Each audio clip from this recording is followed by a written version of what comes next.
So I think we're ready to start. Welcome to part 2 of the Skype to Teams upgrade that we're going to do. There are parts. Part 1 should be on our website from a couple of weeks ago. And this Try This at Work campaign, we're going to have part 3 coming up on September 26th. Welcome. Thanks for spending your lunch with us. In the next 30 minutes, we're going to go over part 2 of the Skype to Teams transition. We're going to review some of the framework and some of the methodologies that are involved. As always, this is Patrick Kelly with my partner Kelly Cleland as the Try This at Work leaders. Let me get that slide going. So today's agenda: understand our team's project framework. Understand the migration methodologies that we've come up with and can assist you with, and then understand the overall structure of the project framework too. So how do you manage your upgrade from Skype to Teams, right? As we know, and this is kind of a rehash of last part 1, is that Teams is transforming the way we do work. It's not simply one application like Skype was for IM and Presence, and Outlook is for email, and SharePoint is for directory and repository of documents. Teams is an entire ecosystem, right? It's our single pane of glass into the entire structure of your Office 365 tenant. Therefore, you have to transition that differently than you would a regular application and a regular migration. You'll recognize this slide from our last Try This at Work part 1, but it's a great representation of exactly the strategies and modes that are available in order to get from Skype to Teams. There are 5 modes available, and I'll do a quick recap, right? The beginning is the Skype for Business only. That's probably where a lot of us are at. The next one is Skype for Business to Teams in island mode. And that's the ability to have both applications running simultaneously or parallel. And you can use both in a full collaboration suite of products. The 2 inner ones are the collaboration only and the collaboration with meetings. Again, we reviewed those last week, and I'll review them again real quick, but that's the ability to change the functions of the individual application. So you might need just chat and calling within Skype for Business if you're on-prem, but use Teams for full collaboration. Or you might want to transition those meetings to Teams and leave chat and calling in Skype. Again, there's no 100% right way to do it. They're there to meet the requirements of the individual customers. And then finally, the end mode is that Teams only mode. And that's what we're going to talk about today, is how do we get there, right? What's the methodology to get there? What are the project frameworks to get there? So here's the upgrade pathway and the framework that Microsoft has come up with. You don't have to come up with it yourself, right? This is predefined. It's pre-developed. We did this for you so you don't have to, right? That's the beauty of this migration methodology. So there's several steps to this framework, and we're going to go through each one of those today. Project stakeholders is probably the most important one, and that's your very first step, right? Is the ability to help take the guesswork out of it. Is our project stakeholders are a very important part of our overall upgrade journey. Right, so we're enlisting the project stakeholders is a must for the success. So from implementing project deliveries to driving accountability, the stakeholders hold the key to the success of this project. And there are 2 groups of stakeholders. One is that sponsorship coalition group, and that includes your executive and project sponsors who have a vested interest in the influence of the project success. And then 2 is the project team, and that consists of the people responsible for the 1, technical readiness of the project, and 2, the user readiness. And those are the people that are going to complete the various tasks of the project plan. So the common thread between these two groups obviously is your project manager. That person works with the project task and gets those completed on schedule, reports the project status back to that sponsorship coalition. So it's super critical to identify that executive sponsor. And there's lots of sponsors within this team, right? So part of this methodology is understanding what sponsors are needed with what group. So in some larger organizations, you might even have a steering committee group that helps guide this overall project as well. It's optional. You can create a steering committee, right? Sometimes with rather large or complex projects, you might have too many cooks in the kitchen, right? So resulting in disconnects among the stakeholders group. So for these projects, you might want to form a steering committee. The steering committee is responsible for the driving decisions. It's responsible for strategic oversight, the project's initiatives, and when necessary, removing all those blockers. This is typically where I ask if there's any questions, but probably not today. So the project scope is that second part, and that defines our project scope of this individual framework, right? So some of those things is taking time to define your project scope, the goals, the vision, and the governance will help ensure all the project stakeholders are aligned from that previous slide and working toward that same end result for this overall project. This is really critical when given the technical readiness team and the user readiness team, and maybe I should define that a little bit better. Technical readiness is obviously one component of this overall project. User readiness is the other component, and they can work parallel with each other. They're not, even though they're separate streams, they can work parallel in a timed ways, right? So the user readiness team, they'll be working independently from the technical team, but in the same path. So we want to pull all these pieces together, right, and define that scope. And after we've completed this, we want to refer to it throughout our project to keep it on track, to ensure it's on track, to keep achieving that end goal that we want. And so we use these goals to help identify and measure against our outcomes and mitigation when necessary.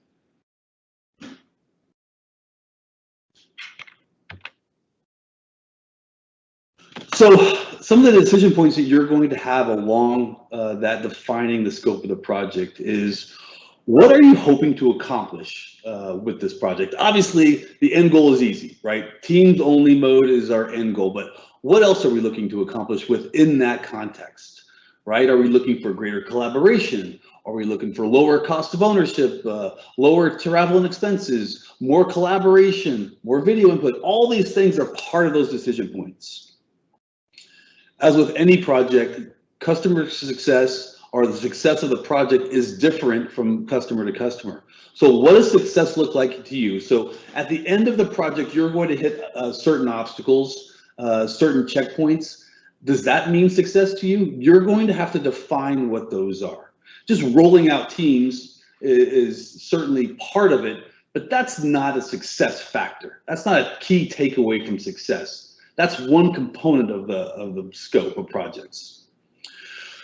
So identifying risks is another big part of the scope of the project, is understanding you are going to have obstacles. You're going to have risks.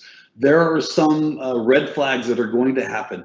Mitigating those with a proactive way is the best way to overcome them when they do show up. Of course, with any project, whether it's IT or our user base, there are going to be issues that come up that weren't identified during that scope of the project. Helping to mitigate those really is beneficial to your overall success.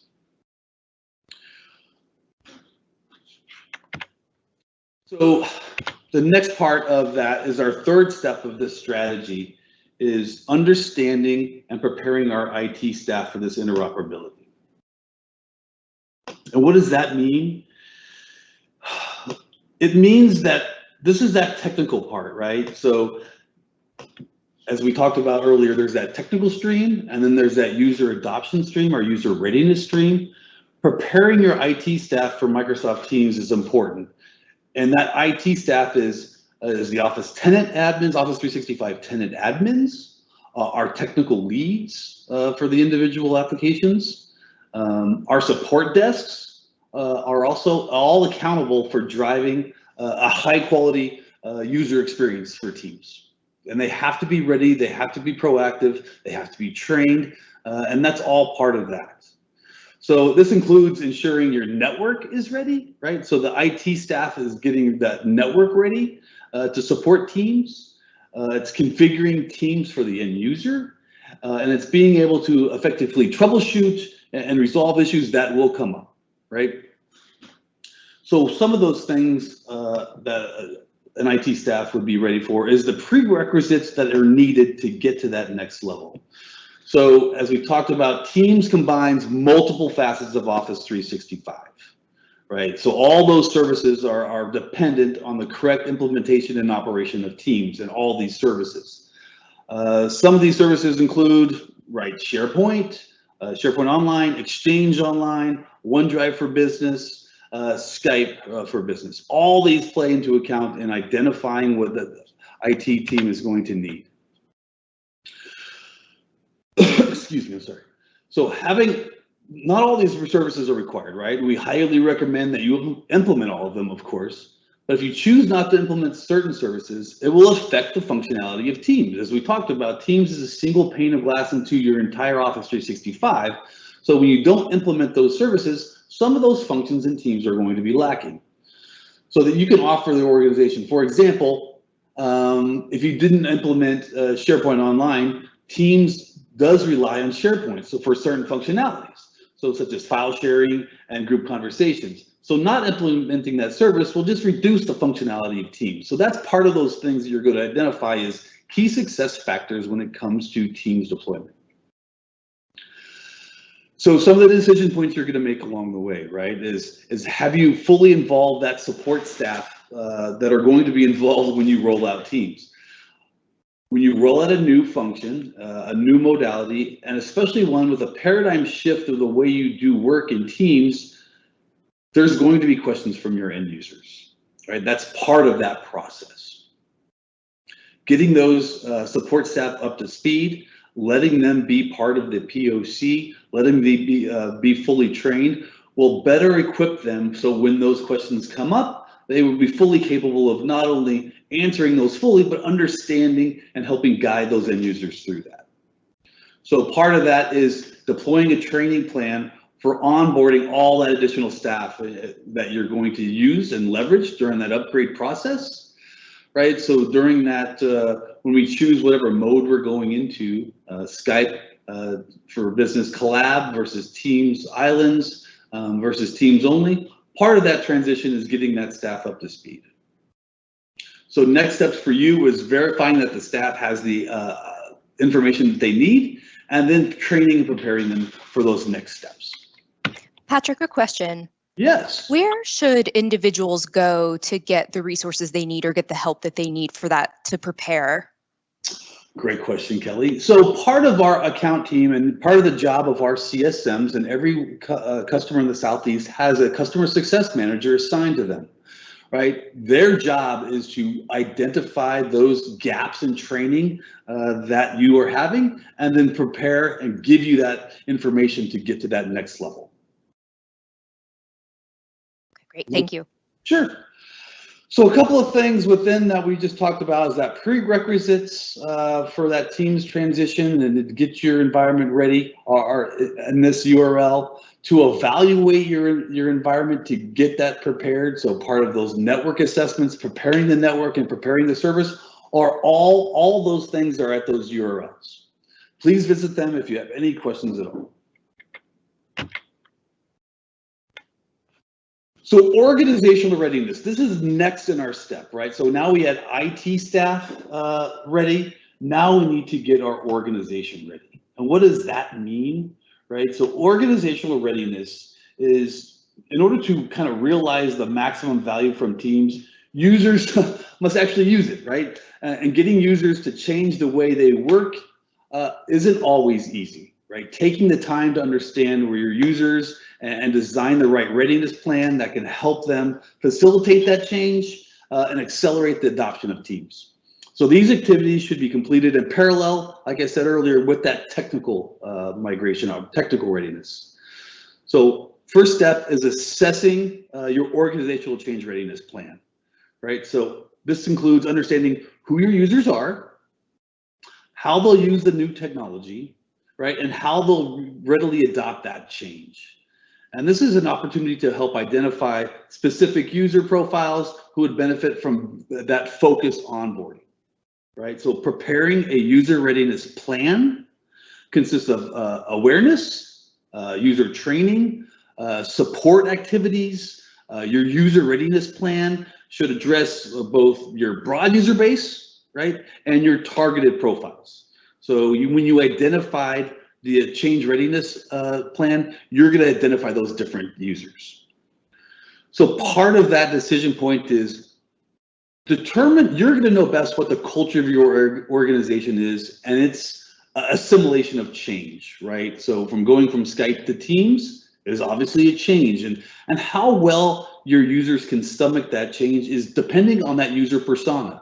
Some of your users are going to be power users. They're going to be readily adopting all the technology that you throw at them and use those as your sponsorship, right? So train the trainer type of thing. Some of those users are going to be abhorrent to change and might need to be a targeted readiness profile more so. So that leads to how can that new technology kind of optimize the way they work, right? Teams is ingrained to help that efficiency and collaboration. We want to show that with your training and your organizational readiness. And then you want to target those users, right? So we talked about some of those users aren't going to readily accept change. We want to target and identify that user persona and get them to have a facilitated training methodology and get them to change the way they work. So organizational readiness really is how quickly users can typically react to change. Hopefully that'll help you target those individual users and that user base that need that individual targeted training or readiness. And Patrick, I'm just going to chime in here. Please. So as a customer success manager, I want to just tell everyone on the live event today, please leverage your customer success manager in full capacity. From an organizational readiness perspective, they can bring a lot of value to the organization in terms of how we can help you with that planning, that overall adoption strategy, putting together champions programs and doing training at scale and just plugging in different ways, supplementing marketing materials or giving you communication templates. We have a plethora of resources at our fingertips, and we are always here to help you and ensure your success aligned to this change. Perfect. Thank you, Kelly. So Kelly just talked about that slide. Is creating that readiness plan is exactly what your CSM is there to help you do, right? So you don't have to reinvent the wheel. This has been done for you. The CSM knows the resources to pull in, to leverage. It can give you training, not only targeted training, readiness training, pre-scripted training, as well as courses that we have that are live, as well as taped and demoed. So all of that is available to you. Not only that is we have individual videos within the Teams client itself that help users adopt that change. So should they have any questions, we have pre-canned content too. So if you haven't guessed, right, user readiness is probably the most important part of this Skype to Teams transition. I have 3 slides on that because the technical readiness part is obviously important, right? But the shift to the cloud has developed the methodology in the project framework that points to change management happening at the user level as opposed to the technology level. No longer does IT have to deploy 20 servers in a data center to get this to work, and that technical readiness plan is vastly more verbose than even the readiness plan for a user. That's switched, right? We flipped that So now the bulk of that readiness plan content is at the user level. So as Kelly said, we can leverage different ways to communicate all these changes. So not only do we have pre-canned emails and communications, posters with digital signage, we're also doing launch events at individual companies. So we can get in there, whether it's Excite Days, launch events with individual partners, launch events with CSMs. We're there to help facilitate this change, right? So we need those champions within those departments to help with that. And the CSM, again, will be able to leverage all of that capacity for you.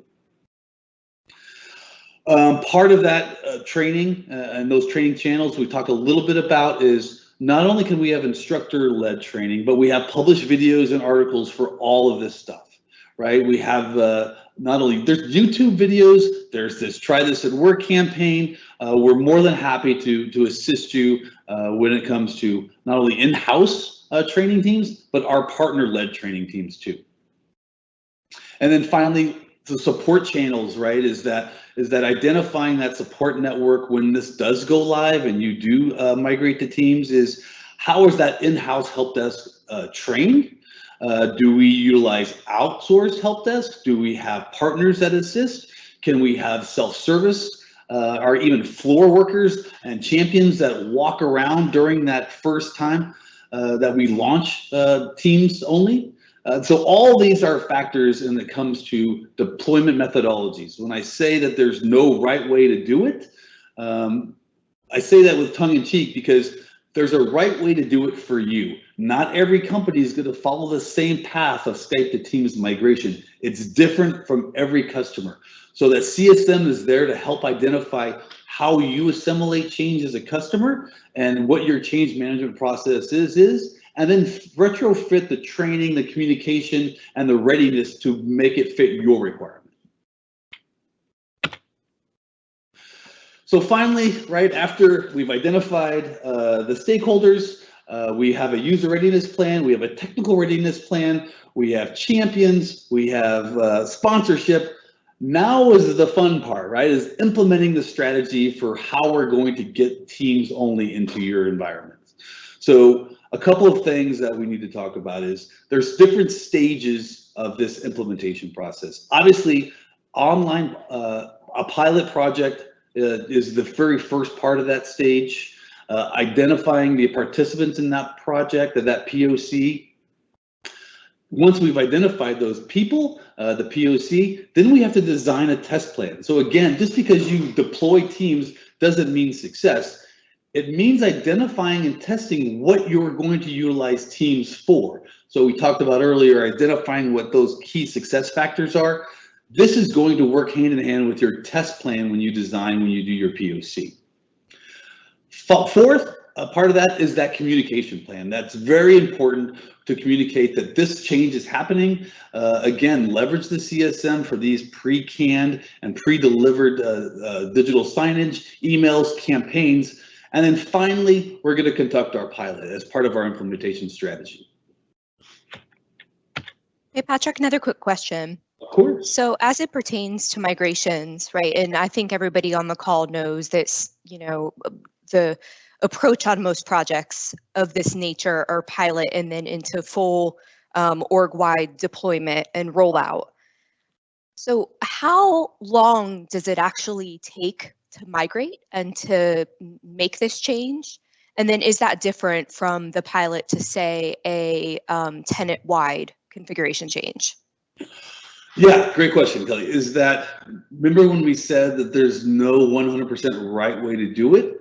Well, there is a 100% right way to do it because that is that right way for you. I've had customers that maybe are slower to the change process than others. So that migration path might be a 4 to 6 month strategy, where I have other customers that are really champion to change and can stomach that change a little bit faster. So we can go from 4 to 6 months to 1 to 3, right? So it's really different depending on the customer.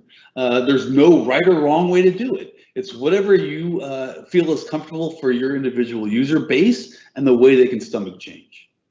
And what's the recommendation from a technical perspective if we have a lot of customers, I think with the announcement of Skype for Business Online end of life, we have a lot of customers that are flipping their tenants to Teams only. When they do that from an org-wide perspective, what's the turnaround on that change? And what's the recommended path for that migration? Does that happen over a weekend? Is that our recommendation and best practice? So yeah, so there's a couple of strategies there, right? And so the upgrade from Skype for Business Online to Teams has a couple of approaches that you can take. One, that was a nice segue question, by the way, to this slide, thank you, is that big brain approach, right? Do we want to flip everyone at an org level, right, to make that change? And we can do that upgrade path. We talked about those 5 different modes, right, from Skype Online to Islands to Collab to Teams only. That's an org-wide change. We literally can set that at that Teams admin level, and that it filters down to our individual users. And much like good IT practice, when you do this change of management, all these things that you change at an Office 365 level take cycles to replicate, right? So I wouldn't do this on a Monday at 8:59 expecting 9 a.m. for all the users to be team org and team only. Certainly wouldn't want to do that. We want to do best practice. When best practice means those change management cycle of, your window of change on a Friday night is typical, so that when Monday 9 a.m. rolls around, that change has had time to recycle, to replicate through the environment, and kind of bake in a little bit over that weekend. So there's that big brain approach where you can flip everybody, or you can upgrade in stages. So that org-wide setting certainly is by default applied to all your users, but you don't have to have it that way. You can set that user to individual modes. Therefore, you don't have to do the big bang approach. Hopefully that answers your question. Yes, that was great. Thank you. So that's the path from upgrade from Skype for Business Online to Teams. It's a little different from upgrade from Skype Business on premises to Teams, right? Because we have a couple more steps that are involved. So if you haven't configured hybrid today for your Skype on-prem to Skype online, that's the first step you're going to need to do. Obviously, that's part of your readiness. 2 is to move those users from on-prem to Skype online, to the cloud in this example. And then that's step 3 is to choose that coexistence mode, right? What are those 5 modes are we going to choose? And effectively, before we choose that, how are we going to implement that strategy?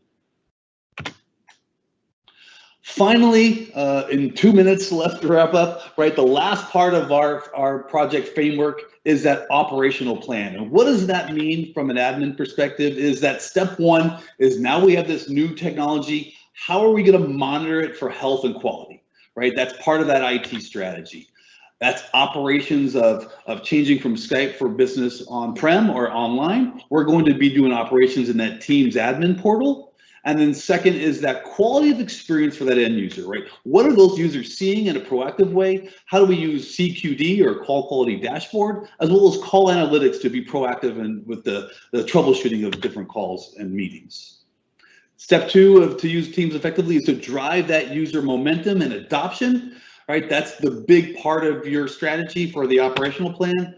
And then finally, to enhance that service. If you haven't figured out the roadmap for Teams and collaboration is Teams, not Skype for Business Online or on-prem, as it's deprecated over the next couple of years, so someone's going to be in charge of that roadmap of that new functionality. New functions and modalities come to Teams almost every month, if not week. So someone has to be up to date on that. Someone has to be proactive on that and republish this roadmap so you know exactly what's coming out at any given time. And also you get messages in your tenant of what's coming out in any given time. So that is 12:30. Thank you for your assistance and your help and your attention. If you have any questions, please reach out to Kelly or myself. Be happy to facilitate further discussions and as well as identify CSMs that are in charge of your organization and customer and get this framework moving along. I appreciate it. Have a great time, and I guess we'll see you in a couple of weeks.